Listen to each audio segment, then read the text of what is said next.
지금으로부터 5년 전, 제가 26살 때 이야기입니다. 당시에 저는 혼자 술집에 가는 걸 즐겨 했습니다. 마음에 드는 자리에서 마음에 드는 메뉴를 먹는 것을 참 좋아했었죠. 남의 시선을 신경 쓰지 않는 성격이라 혼자 먹고 마시는 것 정도는 식은 죽 먹기였습니다. 그러던 어느 날이었습니다. 그날도 여느 날처럼 평소와 같이 혼자 술 마시고 있는데 어떤 한 남자가 아무런 거리낌 없이 제게 말을 걸어왔습니다. 그 남자 역시 혼자서 술을 마시고 있었다고 합니다. 나이는 40대 중후반쯤으로 보였습니다. 어쩌면 제 부모님 또래 나이였을지도 모르겠네요. 또 가게에서 저를 자주 봤다고도 말했습니다. 그렇게 전 얼떨결에 처음 보는 그 남자와 술자리를 가졌습니다. 근데 막상 그 남자랑 이야기를 나눠보니까 저랑 꽤 잘 맞는 사람이라고 느꼈습니다. 취미도 비슷하고 고향도 가까웠습니다. 심지어 제 직업까지 알아맞혔을 때는 정말 깜짝 놀랐었죠. 그 남자는 자기가 눈치가 빨라서 제 직업을 맞출 수 있었다고 말했지만 제 직업은요, 일반적으로 쉽게 맞출 수 있는 직업이 절대 아니었습니다. 지금 돌이켜보면 그때 조금 이상하다는 것을 깨달았어야 했습니다. 그렇게 그 남자와 만난 뒤로 술자리를 여러 번 가지게 되었습니다. 그런데 그 와중 마음에 걸리는 일 한 가지가 생겼습니다.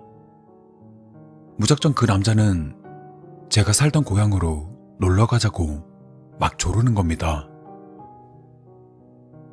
너 살던 고향 나 한 번만 데려가 주라.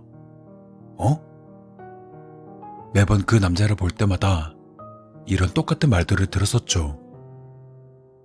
왜 이렇게 남의 고향에 오고 싶어 하는 건지. 그리고 그 답은 갑작스럽게 알게 되었습니다. 이 남자와 알고 지낸 뒤 있었던 일입니다. 전 볼 일이 있어 고향에 돌아갔습니다. 1년 반 만에 들리는 고향이었기 때문에 가족들을 만나는 건 참 오랜만이었습니다.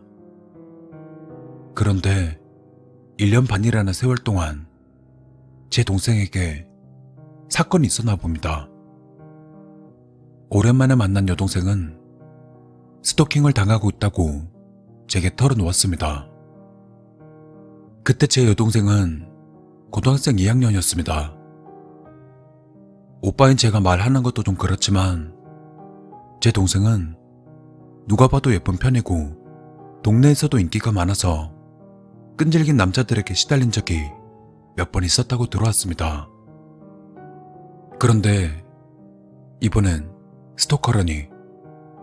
게다가 얼굴을 볼 수 없는 인터넷상에서의 스토킹이라고 했습니다. 그 스토커는 SNS에서 계속 메시지를 보내온다고 합니다. 아무리 차단해도 새로운 계정까지 만들어서 끈질기게 메시지를 보낸다고 하네요.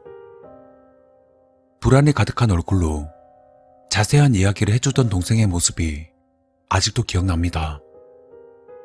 그래도 최근 들어서는 잠잠해져서 조금씩 마음을 진정시키고 있다고도 했습니다. 저는 그 스토커가 이대로 포기하고 물러서기를 진심으로 바랬습니다. 하지만 다음 순간 얼굴에 핏기가 싹 가시는 기분을 느꼈습니다. 제가 스토커의 외모와 프로필에 관해 물어본 직후였습니다. 동생은 스토커가 사용하고 있는 프로필 사진을 보여줬습니다. 그리고 사진에 찍혀있던 건 술집에서 만난 그 남자였습니다. 옆모습 사진이긴 했지만 동일 인물인 건 충분히 알 수 있었습니다. 눈꼬리 주름, 특징적인 귓볼, 그리고 저 윗집까지 똑같았습니다. 동생이 충격받을까봐 그 남자를 안다는 사실을 숨겼지만 그 대신 제가 큰 충격을 받았습니다. 동시에 여기서 한 가지 의문이 생깁니다. 저랑 동생이 남매라는 걸 어떻게 알고 있었냐는 거죠. 그냥 우연일까요? 그렇다 치기엔 수상한 점이 한두 군데가 아닙니다. 하지만 동생이랑 저는 떨어져 살고 있습니다. 설령 동생의 신상을 캔다고 해도 정확하게 절 찾아내서 친해지는 건 불가능합니다. 저는 그렇게 생각하고 있었습니다. 하지만 여기에서 SNS의 무서움이 드러나게 됩니다. 동생을 스토킹하던 남자는 동생의 글을 보고는 오빠가 있다는 것을 알게 된 모양입니다. 그 후 시간을 들여 제 계정까지 알아냅니다. 또 놀랍게도 남자가 살던 지역이 제가 가던 술집과 매우 가까웠습니다. 그건 거짓말이 아니라 진짜 우연이었으면 좋겠습니다. 아무튼 그 남자는 제가 혼자 술 마시는 동안 SNS에 올렸던 글들과 음식 사진을 보았겠죠. 그리고 제가 바로 근처에 있다는 것을 알게 된 것 같습니다. 제게는 SNS에서 말을 거는 대신 몰래 제 계정을 관찰한 뒤 제게 말을 건 셈이죠. 또 나중에 들은 얘기지만 동생에게 더 다가갈 수 있고 어떻게 생활하고 있는지 생생하게 알 수 있을 거라고 기대했다고 합니다. 동생이 스토커가 잠잠해졌다고 한 시기와 제가 그 남자를 알게 된 시기도 비슷했습니다. 저는 그 남자의 정체를 알고 난 뒤 남자를 만나 직접 경고했습니다. 일단 구두 약속이긴 했지만 앞으로는 깔끔하게 포기하겠다고 해서 우선 넘어가기로 했습니다. 저 또한 그 문제를 조용히 해결하고 싶었기 때문입니다. 전 결국 동생에게는 그 남자와 아는 사이였다고는 하지 않고 잘 해결됐다고만 말했습니다. 동생은 전화 건너편에서 어떻게 해결됐다고 단언할 수 있는지 의아한 듯 물어왔습니다. 하지만 이내 제 말을 믿고는 안심하는 눈치였습니다. 그건 그렇고 이번 일은 정말 충격의 연속이었습니다. 세상이 얼마나 좁은지 SNS의 힘이 얼마나 강력한지를 느끼게 돼서 무서웠습니다. 또 그 일이 있었던 뒤로 혼자 자주 가던 술집도 끊었습니다.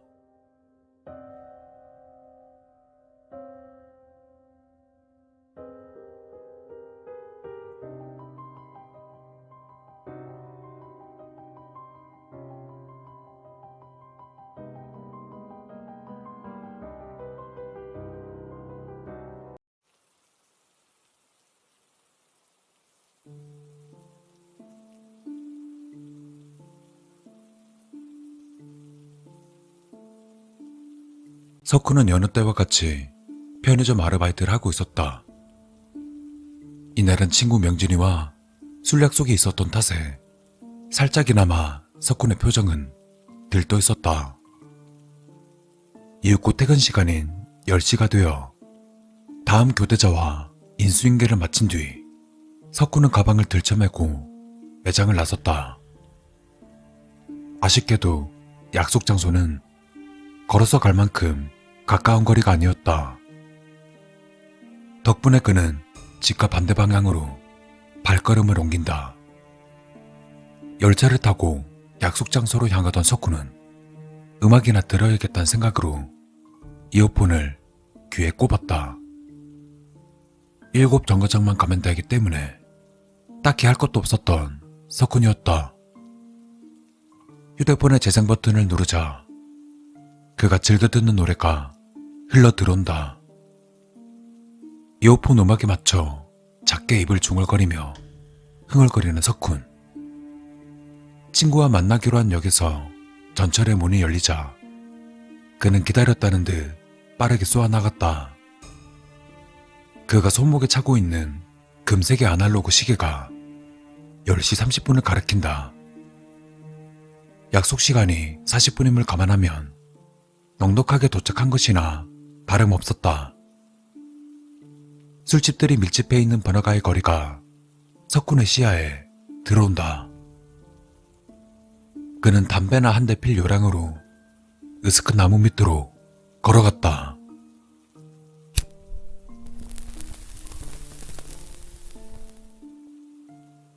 하얀 담배가 붉게 타들어가며 뿌연 안개를 만들어낸다. 한 모금, 또 한 모금. 반쯤 타버린 담배꽁초를 근처 하수구에 던져놓는 석훈. 시계를 보니 10시 40분이었다. 슬슬 명진이가 올 때 되었다 싶었는지 휴대폰을 꺼내 카메라 버튼을 가볍게 두드렸다. 휴대폰 액정으로 비치는 자신의 모습을 감상하며 머리카락을 한 올 한 올 가다듬는다. 여자라도 꼬실 생각인 것 같았다. 그는 콧노래까지 불러가며 머리카락을 정돈하던 그때 누군가 석훈의 어깨를 툭 치고 지나갔다. 들고 있던 휴대폰의 카메라 셔터 버튼이 눌리며 바닥에 떨어졌다. 그리고 재빨리 휴대폰을 집으려 허리를 숙이는 순간 오토바이 한 대가 쏜살같이 석훈의 앞으로 지나갔고 황급히 몸을 뒤로 젖힌 탓에 오토바이에 머리가 부딪힐 뻔한 상황을 모면할 수 있었다. 간담이 서늘해지는 상황을 겪어 극도로 놀랐던 탓일까? 신경질적으로 거친 욕설을 내뱉는 석훈. 아, 씨발!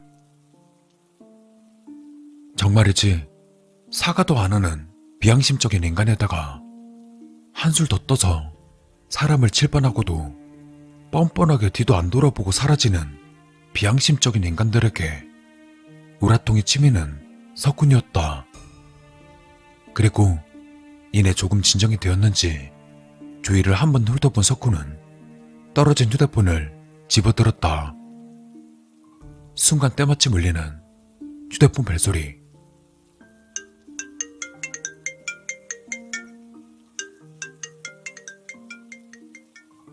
벨소리가 우러대는 휴대폰을 바라보며 받기 싫은 전화를 받는 사람 마냥 석훈은 마지못해 통화 버튼을 눌렀다. 여보세요? 여보세요? 통화 속 상대방은 아무 말이 없었다. 순간 짜증을 느낀 석훈은 휴대폰을 귀에서 떼고는 번호를 확인해 보았다. 명진 010 통화 중 21초 22초 23초 24초. 휴대폰 액정에는 잘못 온 전화가 아니라는 걸 반증하듯 명진의 이름과 전화번호 또 통화 시간이 흐르고 있었다. 약속 시간이 다 되었지만 나타나지도 않고 전화를 하고 있는 명진에게 조금 전에 일도 있던 덕분에 짜증스럽게 쏘아붙였다. 야, 너 이 새끼 안 오고 뭔 전화질이야. 여보세요? 야, 듣고 있냐? 나 아까 전에 도착했거든? 야, 여보세요? 어디냐고? 기분 나쁘게 들려오는 통화 속 명진의 목소리. 석훈의 표정은 일그러졌다. 야, 나 장난할 기분 아니거든? 안 그래도 어떤 새끼가 좀 전에 나 치고 가는 바람에 산지 얼마 안 된 휴대폰 떨궈서 짜증나는데 너까지 이러지 마라. 야, 이씨. 야, 됐고 너 어디야?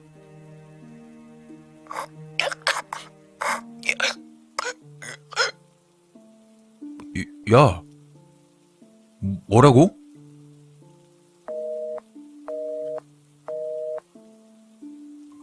그 말을 끝으로 또다시 아무 말도 없는 명진에게서 짜증에 치밀어 오른 석훈은 통화 종료 버튼을 눌러버렸다. 아, 이 새끼 뭐야? 전화가 문제야. 이 새끼가 문제인 거야. 아까 떨궜을 때 고장난 거 아니야? 아씨. 다시금 명진에게 전화를 걸었다. 헌데 전원이 꺼져 있다는 기계적인 목소리가 흘러나왔다. 석훈은 어이가 없었다. 배터리 다 됐나? 아, 이 새끼 진짜. 휴대폰을 주머니에 쑤셔 넣으며 담배 한 개피를 꺼내 입에 물었다. 그러다 라이터를 켜고 불을 붙이려는 찰나 주머니에서 느껴지는 익숙한 진동소리. 석훈은 얼굴을 찌푸리며 휴대폰을 꺼낸다. 뭐야 이 새끼. 여보세요. 야, 너 도대체 어디 있는 거야? 여보세요. 야! 소화기 너머에서는 한동안 말이 없었다. 그리고 이내 소화기 너머 목소리의 주인공은 명진이가 아닌 여동생이었다.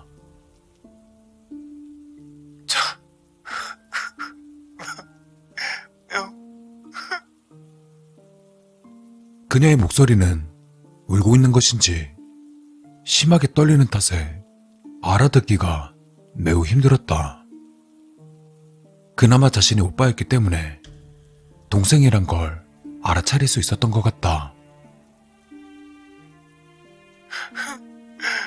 오빠. 왜 또? 무슨 일인데 그래? 늘 술을 달고 사는 동생이었기에 석훈은 이번 역시 술에 취한 것이라 생각했다. 하지만 계속 울먹거리기만 하는 동생으로 인해 석훈은 작게 한숨을 내쉬며 담배에 불을 붙였다. 한 모금 깊게 내뱉은 석훈은 이내 들려온 동생의 말에 물고 있던 담배를 떨어뜨릴 수밖에 없었다. 명진 오빠가 교통사고로 죽었대. 빨리 병원으로 와. 순간 엄청난 충격에 석훈은 천천히 바닥에 주저앉았다. 이미 휴대폰은 귀에서 떨어진 지 오래였다. 소화기 너머로 울먹이는 동생의 목소리가 얄궂게 흘러나온다. 그렇게 얼마나 지났을까? 그는 맥없이 멍한 표정으로 손에 들려있는 휴대폰을 바라본다. 이미 통화는 끊어졌나 보다. 그러다 석구는 뭔가에 홀린 듯 돌연 눈을 부릅뜨더니 휴대폰 버튼을 누르기 시작했다. 한동안 휴대폰 터치음만이 울려 퍼진다 싶더니 석훈의 손에서 휴대폰이 떨어져 바닥을 나뒹굴었다. 그리고 뭐 때문인지 새파랗게 질려버린 석훈은 달달 떨리는 입으로 알 수 없는 말을 중얼거리기 시작했다. 초점 없는 퀭한 눈으로 휴대폰을 바라보는 석훈.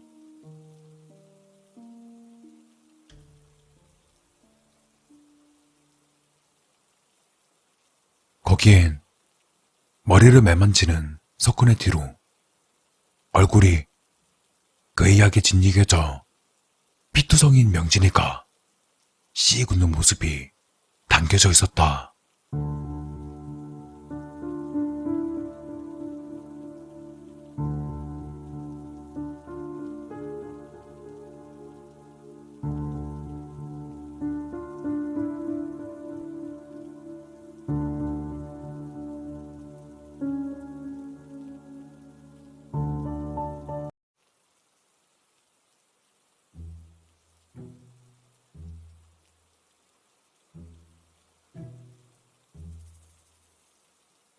내 친구 중에 A라는 녀석은 아르바이트를 구하고 있었다. 알바를 구한다고 말한 A는 10분도 채 되지 않아서 일자리를 구했다고 내게 말했다. 그가 알바를 하게 된 곳은 바로 코인 노래방이다. 그런데 그 코인 노래방은 다른 알바보다 엄청 시급이 높았다. 당시 알바의 평균 시급은 7,000원인데 A가 구한 코인 노래방의 시급은 9,000원 이상이었던 걸로 기억한다.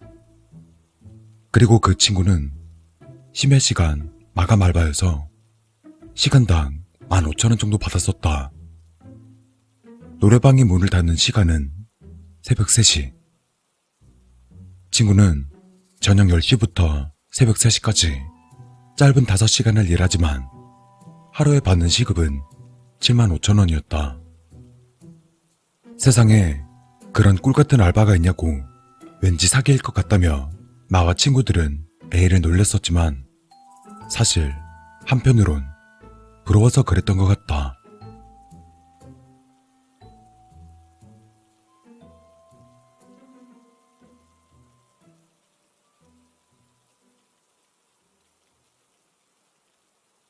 사건은 첫날부터 터졌다. A가 알바하던 첫날, 나와 다른 친구들은 A가 일하는 코인 노래방에서 놀다가 근처 PC방에서 A가 알바 끝날 때까지 게임을 하고 있었다. 그러던 중 한 친구가 전화를 받았다. 당시 나는 게임을 하고 있어서 A가 말하는 소리까진 안 들렸는데 전화를 받는 친구의 말은 대충 이랬다. 여보세요? 무슨 소리야 그게? 나 지금 땡땡 PC방인데? 에이, 구라치지 마.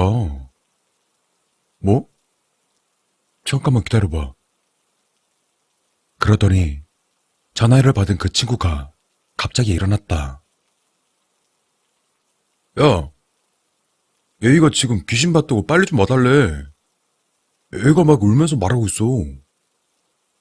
뭐래? 우리 승급전이라서 안 돼. 먼저 가 있어. 이번 끝나고 갈게. 사실 나랑 다른 친구는 게임이 더 중요해서 그 친구를 따라가지 않았다. 결국 전화 받은 그 친구 혼자서만 갔고 나랑 남았던 친구가 게임을 마저 끝내기도 전 A는 전화 받은 그 친구와 함께 PC방으로 돌아왔다. 그리고 A는 미친 사람 마냥 난리가 나 있었다.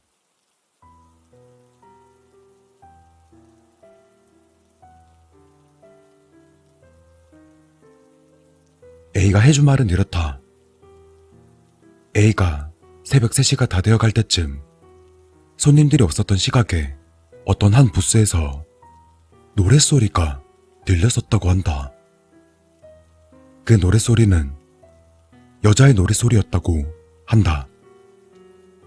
A가 일하던 코인 노래방은 입구에서 양갈래로 나누어져 있는 T자형 구조였는데 A는 손님이 남은 쪽 말고 반대편 쪽을 청소하고 있었다고 한다. 대걸레질과 쓰레기통 비우기, 마이크 커버가 씌워져 있는 것들을 버리기 등등 한쪽 구역을 다 청소하고 손님이 남은 쪽만 청소하면 됐었는데 당시 시간이 3시가 넘어서 손님을 보내야겠다고 생각했었다.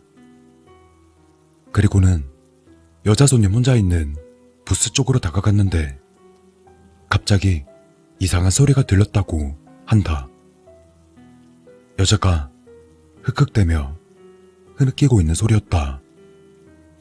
그래서 A는 여자가 술 마시고 여기서 주정 부리는 건가 싶어서 그 부스 안을 봤는데 그 안에는 아무것도 아무 소리도 들리지 않았다.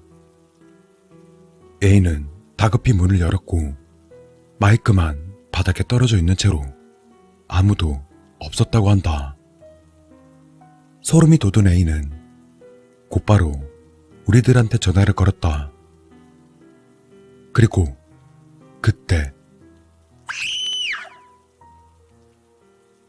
갑자기 부스 안 스피커에서 여자의 비명소리가 들렸다.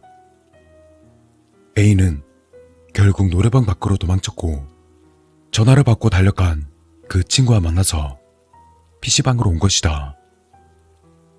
결국 우리 모두는 A가 일하던 노래방을 마무리해야 되니 다시 가보기로 했다. 사람 수도 많고 남자들밖에 없어서 또 귀신 같은 건 믿지 않는 쪽이어서 겁도 안 났고 되려 귀신이 A의 등 뒤에 있다는 둥 장난만 쳐댔다. 그러다 우리가 그 코인 노래방에 도착한 순간 불은 다 꺼진 상태였다.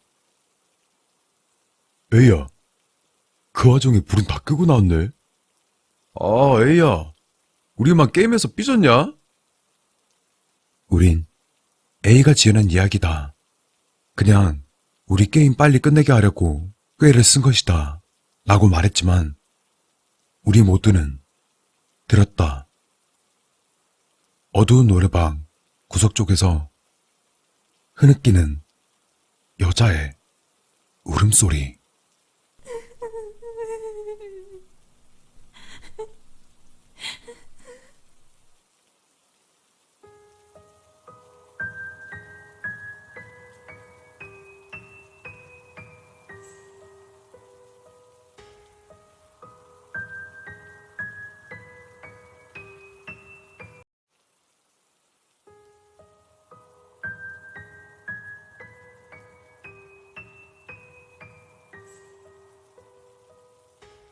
우리 엄마가 저에게 직접 해준 이야기를 토대로 작성합니다.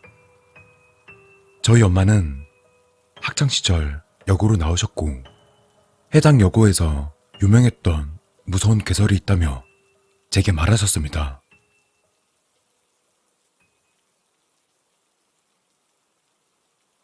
학교가 끝나고 야심한 밤, 한 교실에 3명의 여학생이 남아서 열심히 회의를 진행하고 있었습니다. 해당 여학생들의 이름은 하나와 채화, 그리고 성은. 이렇게 3명은 학생의 임원이었으며 곧 다가오는 축제에 상세 일정과 이벤트를 계획하려 밤 늦은 시간까지 학교에 남아 회의를 진행하고 있었습니다. 그날은 하루 종일 비가 내려 날씨가 흐렸습니다. 그 때문에 평소보다 학교는 더 어두웠습니다. 비록 여자 3명뿐이기는 하지만 학교를 가득 채울 만큼 왁자지껄 웃어대며 회의를 진행하던 중 하나라는 친구는 화장실이 급해졌고 혼자 가기 무서웠던 하나는 나머지 2 친구에게 화장실에 같이 가자고 부탁합니다. 때마침 채화라는 친구도 화장실에 가고 싶어 일어났지만 성은이라는 친구는 교실에 있을 테니 빨리 갔다 오라고 했습니다. 그렇게 복도로 나간 둘은 화장실에 가는 도중에도 이야기를 멈추지 않았습니다. 그러던 둘이 화장실에 도착하자 화장실에서 나오는 불빛 때문인지는 몰라도 자신들이 걸어왔던 불 꺼진 복도가 유난히 어두워 보이는 것을 느낍니다. 그때 채화는 묘한 시선감에 뒤를 돌아보게 되고 채화의 시선 끝 복도에서 한 사람이 서 있는 걸 흐릿하게 보게 됩니다.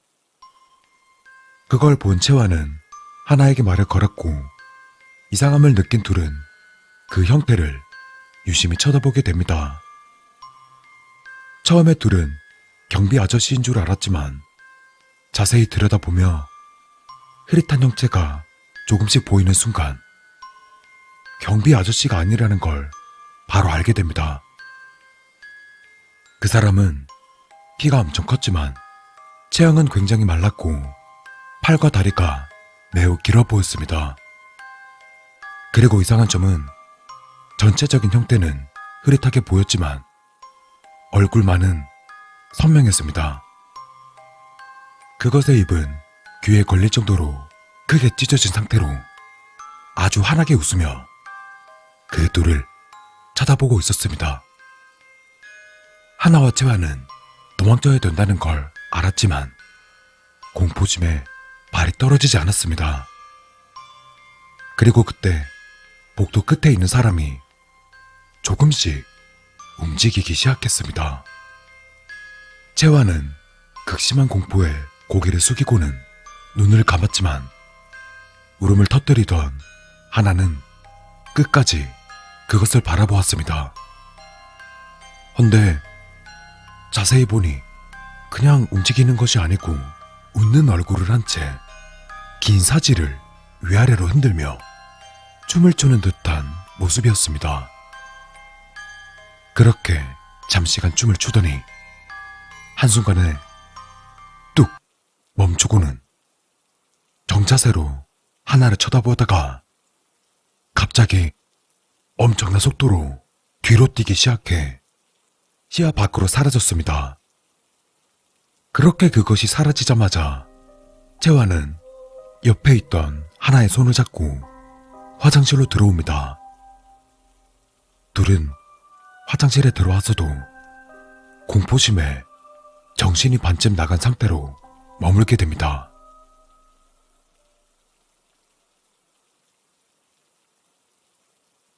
그렇게 어느 정도 시간이 지난 뒤 정신을 차린 채화는 경비 아저씨께 이걸 알려야 된다고 하나에게 말합니다.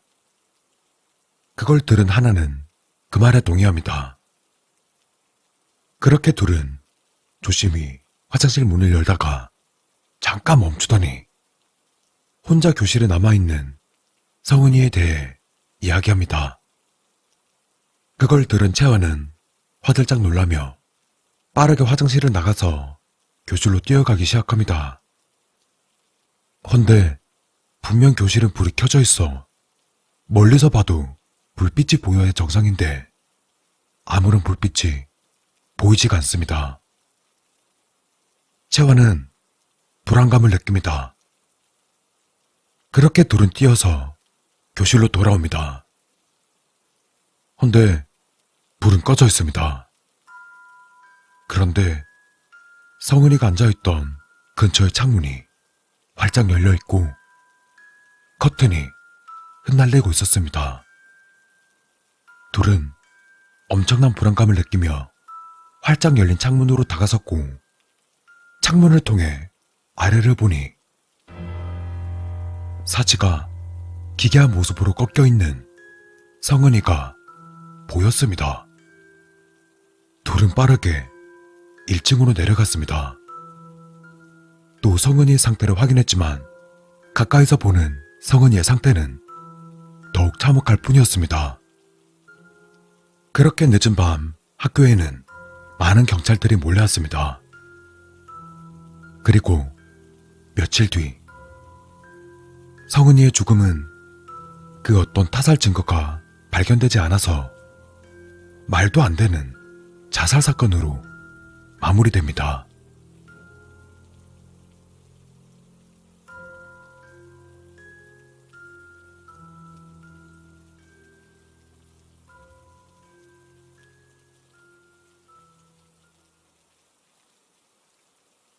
한참을 멍하게 서 있는 둘에게 경찰 한 분이 담배를 물고 와서는 이렇게 묻습니다. 너희들도 의문점이 많지? 근데 증거가 너무 없어. 수상할 정도로 말이야. 그리고 채화가 말합니다. 제가 다 봤어요. 성은이 자살 아니에요. 뭐? 창문으로 봤을 때 똑똑히 봤다고요. 뭘 봤는데 그러니? 환하게 웃고 있는 성은이 얼굴이요.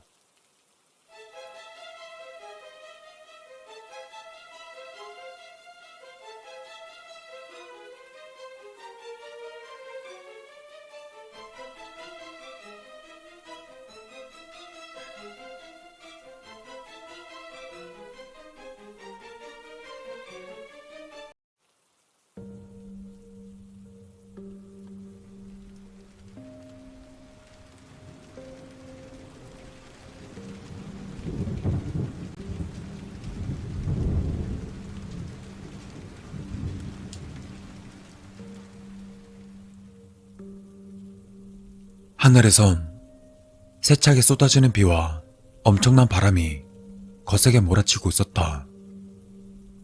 아침까지만 해도 포근했던 하늘은 밤이 되자마자 심술궂은 어린아이 마냥 낯빛을 바꾸었다. 하늘에선 구멍이라도 난 듯 엄청 많은 양의 물들을 쏟아내고 있었고, 기가 찢어질 듯 천둥 번개의 빗줄기가 사방을 찢어대고 있었다. 한 치 앞도 내다볼 수 없는 폭우에 한 남자가 불이 나게 뛰어가고 있었다. 그는 우산도 없이 비를 흠뻑 맞고 있었는데, 그의 표정은 무언가에 굉장히 놀란 듯 상기되어 있었다. 그의 집으로 추정되는 건물까지 달려가는 짧은 시간 동안에만 4번 가까이 넘어졌다. 그는 다리에 힘이 풀렸는지 그때마다 자신의 양 무릎을 주먹으로 세게 쳐대고 있었다. 마침내 건물에 도착한 남자는 자신의 주머니를 거칠게 뒤지더니 이내 열쇠를 찾아 문고리에 꽂아 넣었다. 남자가 매우 당황하고 있다는 것은 여기서도 여지없이 드러나고 있었는데, 문을 열기까지 1분이라는 짧은 시간 동안 10번 정도 열쇠를 떨어뜨리는 실수를 범하고 있었다. 그의 양손은 굉장히 불안정하게 부들부들 떨고 있었기 때문이다. 힘겹게 안으로 들어간 그는 거칠게 문을 닫고 숨을 몰아쉬었다.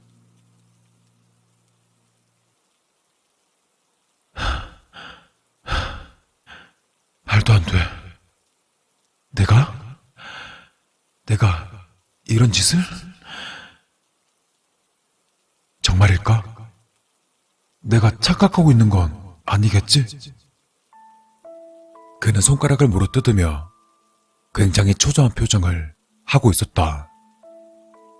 그는 자신의 몸이 흠뻑 젖어 있다는 것도 모른 채 자신의 소파에 털썩 주저앉아 버렸다. 그러다 이내 자신의 몸이 물에 빠진 생쥐꼴이라는 것을 자각하고는 소파에서 일어서려고 하는 듯 했지만, 이미 풀려버린 다리는 그의 말을 듣지 않았기에 포기하고 다시금 생각에 잠기기 시작했다. 본 사람은 있을까? 아니야, 없을 거야. 분명 내가 여기까지 오는 동안 아무도 눈에 띄지 않았으니까. 그는 안도의 한숨을 내쉬고는 소파에 몸을 묻었다. 그러다 이내 상체를 벌떡 일으키더니 다리를 심하게 떨기 시작했다. 경찰이 그걸 알아차리기까지 얼마나 걸릴까? 설마 벌써 우리 집으로 찾아오고 있는 건 아니겠지? 경찰이 오면 사실대로 말해야 되나? 아니면 잡아떼야 되나? 남자의 모습은 한눈에 보기에도 굉장히 초조해 보였다. 그의 다리는 중풍에 걸린 노인마냥 부들부들 떨고 있었고, 남자의 동공은 심하게 확장되어 있었다. 또 아랫입술은 고장난 기계마냥 부들부들 떨리고 있었는데, 비를 맞아서 추운 탓도 있었겠지만 그의 심리 상태가 큰 영향을 끼쳤음은 말할 것도 없어 보였다. 남자의 다리가 일순간 움직임을 멈추었다. 남자의 동공은 그 어느 때보다 커졌으며 손톱을 뽑아버리기라도 할 듯 강하게 물고 있었다. 경찰일까? 조심스럽게 문으로 향했다. 그리고는 떨리는 목소리를 감추며 문을 향해 소리쳤다. 누구세요? 네, 근처 파출소에서 나왔는데요. 잠시 대화 좀 할 수 있을까요? 문고리를 잡고 있던 남자의 손이 파르르 떨렸다. 아씨, 누구지? 본 사람이 있었나? 벌써 누가 신고라도 했나? 도대체 날 언제 본 거야? 씨. 그는 순간 망설였다. 저기요. 지금 밖에 비가 많이 와서 그러는데 빨리 열어보시겠어요? 중요한 이야기라서요. 네? 아, 네. 문고리를 돌리는 와중에도 남자의 동공은 사시나무 떨듯 떨리고 있었다. 어떡하지? 그냥 털어놓을까? 모르는 척해? 아, 진짜. 마치 무언가가 급해서 미처 빨리 열어드리지 못했다는 제스처를 취하며 경찰에게 말했다. 아, 죄송합니다. 제가 잠이 덜 깨서요. 얼른 들어오시죠. 남자는 누가 보기에도 과장되었다고 생각할 만한 제스처를 취하며 경찰을 소파로 안내했다. 경찰이라고 말한 사내는 남자의 젖은 몸과 소파에 고여있는 물을 보고는 눈썹을 실룩해 보였다. 하지만 경찰에게 등을 돌린 채 소파로 향하는 남자가 경찰의 표정을 보았을 리 만무했다. 참, 하실 말씀이라는 게 뭐죠? 혹시 살인사건이라도 났나요? 마치 남자는 농담을 건넨다는 뉘앙스를 풍기며 살인사건을 언급했지만 살인사건을 이야기할 때 흔들리던 남자의 동공을 경찰은 놓치지 않은 듯 했다. 아씨, 왜 이런 말을 꺼낸 거야? 그냥 입 닥치고 있어, 미친 자식아. 네, 방금 전에 신고 접수가 들어왔습니다. 이 근처 골목에서 살인사건이 났다고요. 피해자는 이곳에서 살고 있던 사람이랍니다. 현장 목격자의 말로는 그 근처에서 한 남자가 급하게 뛰어가는 모습을 봤다고 하던데. 경찰은 말을 하는 와중에도 그의 눈동자와 젖어있는 옷에서 시선을 떼지 않았다. 남자는 적잖이 당황하는 듯 보였다. 사람이 있었어? 분명 아무도 없었는데. 어떡하지? 모르는 척 해야 되나? 아, 그거 참 유감이네요. 혹시 피해자랑 아시는 사이라도 되십니까? 경찰이 물었다. 경찰은 여전히 남자의 눈을 똑바로 응시하고 있었다. 남자의 등에서 식은땀이 흐르기 시작했다. 글쎄요. 그 여자분을 주위에서 몇 번 보긴 했는데 말도 섞어보지 않아서 잘 알지는 못해요. 경찰은 그의 눈을 뚫어지게 쳐다보고 있었다. 남자는 입에 침이 마름을 느꼈다. 그는 이 침묵이 적잖이 불편했기 때문에 또다시 말을 이어갔다. 수사에 협조될 만한 정보를 드릴 수가 없어서 아쉽네요. 그렇다면 범인은 몸에 물을 많이 뒤집어 썼겠네? 비가 오고 있으니. 이내 남자는 눈동자가 파르르 떨려옴을 느꼈다. 이 미친 자식아, 물을 많이 뒤집어 쓴 건 나잖아. 뭐 하는 거야 지금? 아까부터 경찰은 말없이 남자를 지켜보고 있었다. 남자는 태연한 척하며 경찰에게 물었다. 무슨 이상한 점이라도. 왜 범인이 비를 맞았다고 생각하신 거죠? 그야 물론 범행 당시에 비가 왔을 테니까요. 당연한 거 아닙니까? 범행 시각을 비 오는 저녁이라고 도대체 누가 정의로 내린 거죠? 남자의 눈이 파르르 떨린다. 경찰은 그런 남자의 변화를 놓치지 않았다. 이 병신 새끼야. 그렇게 입 다물라고 몇 번이나 생각했단 말이야. 아, 그렇네요. 당연히 저는 저녁에 벌어진 일이라고 생각했죠. 상식상 그게 맞는 거 아닌가요? 남자는 어깨를 으쓱하며 당연하다는 듯 경찰에게 대꾸했다. 경찰은 표정 하나 변하지 않고 남자에게 물었다. 아까 방에 들어왔을 때 자고 있었다 라고 하셨죠? 네? 아, 예, 그랬었죠. 집에 누군가 또 있습니까? 네? 잠을 자고 계시던 분의 소파에 방금 떨어진 듯한 물방울들이 고여있네요.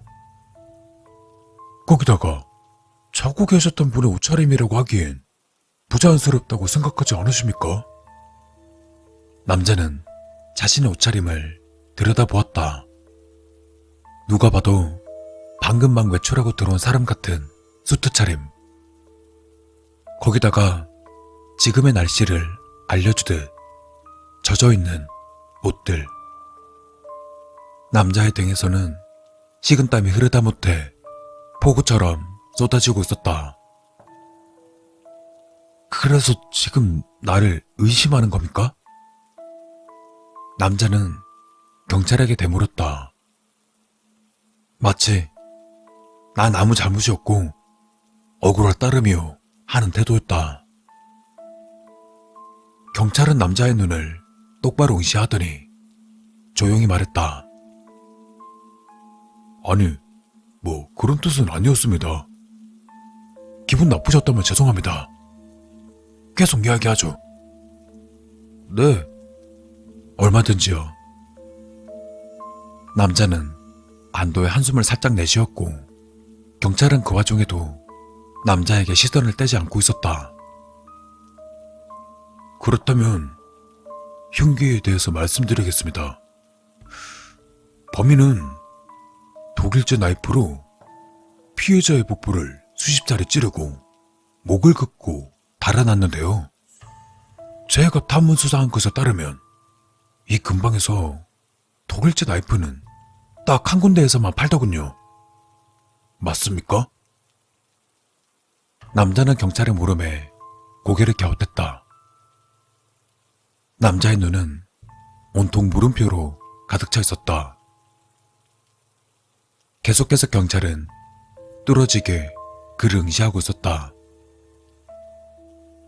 나이프? 말도 안 돼. 분명 몽둥이였는데. 독일제 나이프요? 여기서 10분 거리에 있는 만물 상점에서 파는 걸로 아는데요. 아니, 근데 흉기가 정말 나이프가 맞나요? 네. 감식반에게 확인한 결과입니다. 왜 그러시죠? 꼭 자신이 알고 있는 것과는 다른 사실인 것처럼? 남자는 흠칫 놀랐다. 이 미친 새끼야. 잘못하다가 늘 통나겠어. 지금이라도 사실을 말해. 이러다 나만 된통 걸려드는 거 아니야? 어쩌지? 어쩌지? 남자는 뭔가 불안한 듯 다리를 떨고 있었다. 이미 등에서는 비를 맞지 않았더라도 흠뻑 젖었을 만큼 땀으로 범벅이 되어 있었다. 마침내 남자는 무언가를 결심한 듯 경찰을 바라보았다. 그때 경찰이 미소 짓더니 자리에서 일어서기 시작했다. 남자는 당황했다. 어느 정도 조사가 끝난 것 같네요. 혹시라도 기분 나쁘셨다면 사과드립니다. 워낙 이쪽 일이라는데. 네? 아, 네. 물론 이해합니다. 고생 많으시니까요. 이제 가봐야겠네요. 조사에 협조해주신 점 감사합니다. 덕분에 확실해진 듯 하군요. 뭐가요? 아무것도 아닙니다. 경찰은 현관문을 향해 뚜벅뚜벅 걸어갔다. 아, 씨발, 눈치챈 거 아니야? 아니면 오해하고 있는 건가? 뭐지? 왜 그냥 가는 거지? 뭐 하십니까? 배웅도 안 해주십니까? 아, 잠시 다른 생각 좀 하느라고요. 남자는 불이 나게 경찰이 서 있는 곳을 향해 달려가서는 문을 열어주었다. 안녕히 가십시오. 범인이 꼭 잡혔으면 좋겠네요. 바쁜 시간 내주셔서 감사합니다. 경찰은 문 밖으로 나갔다.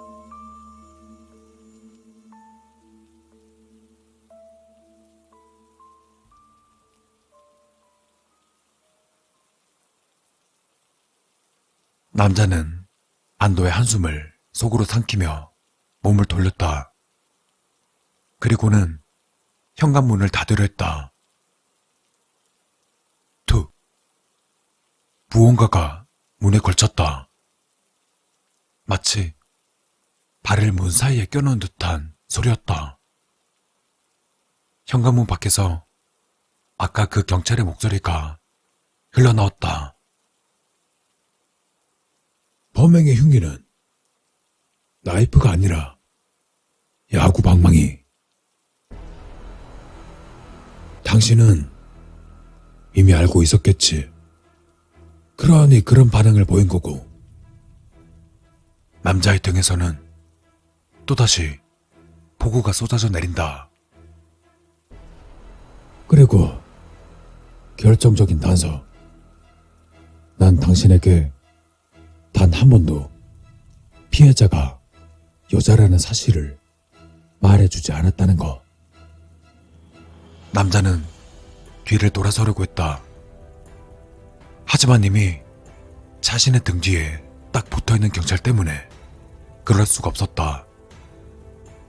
경찰이라고 말한 사내는 남자의 등 뒤에서 남자의 귀를 향해 나지막하게 속삭였다.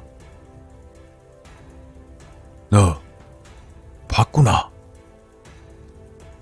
남자의 등 뒤에 서늘한 무언가가 꽂힌다. 정확히 패를 관통한 듯 남자는 빔은 한 번 못 지른 채 바닥을 향해 떨어진다. 남자가 떨어진다. 남자의 이마에서 흐르던 땀이 떨어진다. 남자의 등 뒤에서 검붉은 피가 떨어진다. 남자의 몸을 헤집고 나온 시퍼런 무언가에서도 피가 떨어진다. 마구마구 떨어진다. 남자의 방 안에서는 피의 폭우가 몰아치고 있다. 남자의 집 밖에서는 폭우가 몰아치고 있었다.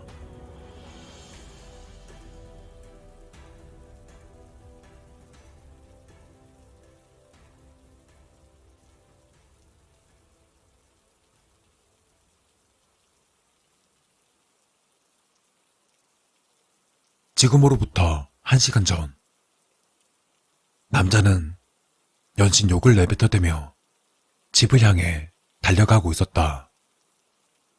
아침까지는 날씨가 좋아서 우산을 들고 오지 않았는데 퇴근 시간이 되자마자 폭우가 쏟아지니 심사가 뒤틀린 모양이었다. 아씨, 비는 또 왜 이렇게 많이 오고 지랄이야. 남자는 다리를 바삐 놀리며 자신의 집을 향해 뛰어가고 있었다.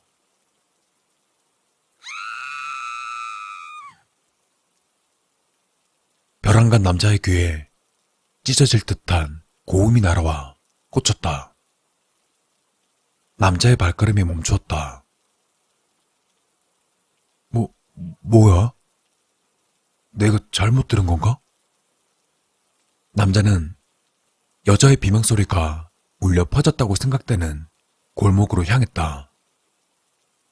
골목을 향해 가는 와중에도 그는 주위를 둘러보면서 무기가 될 만한 것을 찾아 눈을 바삐 놀렸다. 아씨, 우산이라도 있었으면 딱 좋았을 텐데. 남자는 별다른 무기를 찾지 못한 채 골목에 도착했다. 골목은 사람의 실루엣만 겨우 확인할 정도로 어두컴컴했다. 하지만 중요한 것은 실루엣을 확인할 수 있다는 사실이었고, 골목에선 가녀린 실루엣이 건장한 사내의 실루엣으로부터 막고 있었다는 점이었다.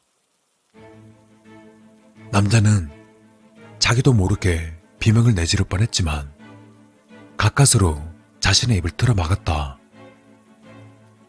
골목은 온통 피가 튀기는 소리, 뼈가 부서지는 소리로 가득 차고 있었다. 건장한 사내의 실루엣은 손에 몽둥이 같은 무언가를 쥔 채 손을 위아래로 움직이며 여자를 곤죽으로 만들기에 바빠 보였다. 남자는 어찌할 바를 몰랐다.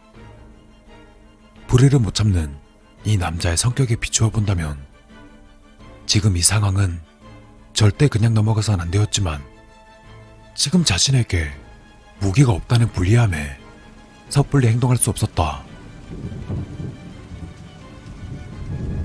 번개가 쳤다. 남자는 방향을 돌려 자신의 집 쪽으로 뛰어가기 시작했다. 남자의 입에서는 연신 욕이 흘러나왔다. 남자의 입에서는 욕이 흘러나왔다. 씨발, 못 봤을 거야. 남자의 동공은 커져 있었다. 남자의 눈에는 하늘에서 쏟아지는 기다란 번개의 스펙트럼과 함께 자신을 향해 웃고 있는 피칠갑의 사내의 눈이 겹쳐지고 있었다.